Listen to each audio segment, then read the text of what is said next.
Well, first of all, thank you so much for recording this song. Oh my gosh. This has been, I'm sure for me, I mean, we've all written hundreds and thousands of songs, but there's always those few. There's like 10 that you're always, every now and then you go, whatever happened? Like, that song's so good. And like, people bring it up all the time. Yeah. You know, people that have heard it or it's been passed around. Wow. It's just one of those songs that people know it. People, they know it. I have people ask me about this song all the time. Yeah. And now it's nice because I actually have something to say in response. It's crazy. Actually, a few of my favorite writers have been like, I've loved this song for like 5 years. And it is one of those songs, I think. And thank you guys for sitting down with me today and just kind of talking through it, because since the day I heard this song, I've been so curious about the story behind it. And I don't know if you guys know this, but honestly, New Number is special to me because it's the first outside song that I've ever cut.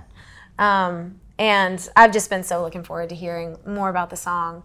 Honestly, it's kind of crazy how the song found me too. I mean, I remember the exact moment that I heard it for the first time. I remember where I was. I was shooting my music video for California out on the West Coast. And we were driving around in the hills, listening to some music in the background, and this song came on. And I honestly was kind of tuned out until it did. And literally at the end of the first chorus, I jumped up from my phone and I was like, what is this song? Because the lyric, the melody, the concept, it was just said in a different way than I had ever heard it said before. And part of it it felt like it was meant for me. And I had never felt that until this song. So I just kind of wanted to talk to you guys about how the song came to be. I mean, do you remember the day you wrote it? Do you remember It was a foggy day. It was foggy. Remember that, how foggy it was? Oh, we were talking about the fog. We were just, it was a weekday? It was a weekday. It was a weekday. I just remember that we wrote, I don't think that was a title any of us brought in that day. I think we wrote another song, right, that day? And probably in the other probably song. a line in that other song. Yeah, that's what usually happens for if we write I feel a like second Shane's song. phone kept blowing up, and it was like Most Sam likely. Hunt, Midland, Old Dominion going, please will you write with me? And He's like, I need a new number. I need a new my number. God. That sounds right. That sounds about right.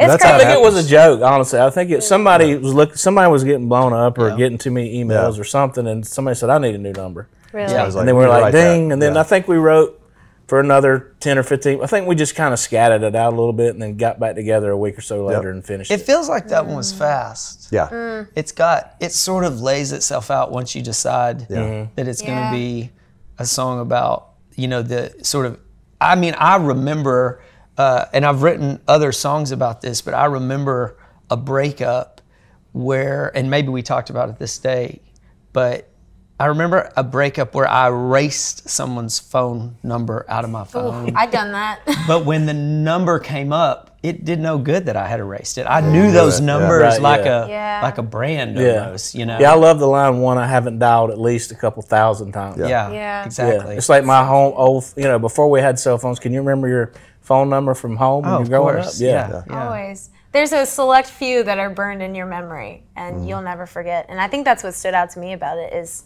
I'd never heard a song about that. It just hits so hard. And honestly, some of the best titles I find too are just things people say in the room, just like a real sentence or somebody's going through something and they'll say something and you're like, there's something there. I think that's what happened. Yeah. I'm actually glad and surprised that between then and now that the idea hadn't been written by someone else. I mean, it may have been, but we haven't heard it. Yep. And Yep. I'm surprised because it does feel sort of like one of those ideas, like sometimes you get scared and go, oh God, I hope our version of this comes out before someone else writes it. Yeah. Interesting. Yeah. Well, I know my plugger here has been pitching it since the day I got to Warner Chappell. He's like, every artist that comes up, he's like, I'm sending this one. This is the one, But I think you said one time that songs kind of know where they're supposed to be. We don't know where they're supposed. We think we know. We think George Strait's got to cut this, or so and so. This is perfect for Blake Shelton or whoever. Yeah. But then the song decides for itself. No, I'm perfect for this person. I thought it was for Kenny Chesney. I do remember that. Okay. Thinking that because also I think that I've had success with Kenny. A lot of times the way I phrase on a demo, that's where it ends up landing. Yeah. And so I thought that melody sounded like him. Yeah. It was around the time of like Come Over and those kind Yeah. of songs. Oh yeah. Wow. But what sold me on the song? I mean, obviously the lyrics and the melody, but your vocal. Oh, Yeah. Your vocal Can was we just. talk about that? Yeah, talk about it. I mean, was that's heartbroken. the original demo I heard was Shane singing on it. I didn't know it at the time, but you've got such a cadence to the way you sing. And I mean, you're not only a songwriter, but also an artist. And I think you bring that to the demos you sing. And honestly, probably a lot of people didn't cut it because they were like, I can't deliver it like that. Oh, well, There's something so thank you. special about it. Well, that is one of the few songs that I've said if I was to have made a record, that song is right in that sweet spot. And it's not overly rangy, which for me I have to keep it, in a certain. But you sound really spot. heartbroken in the Yeah, you song. sound I'm sure you were honest. too, right? You were. Yes, absolutely. Well, I mean, I do think I was tapping into that memory. I mean, we kind of play roles when we, Oh, absolutely. do that.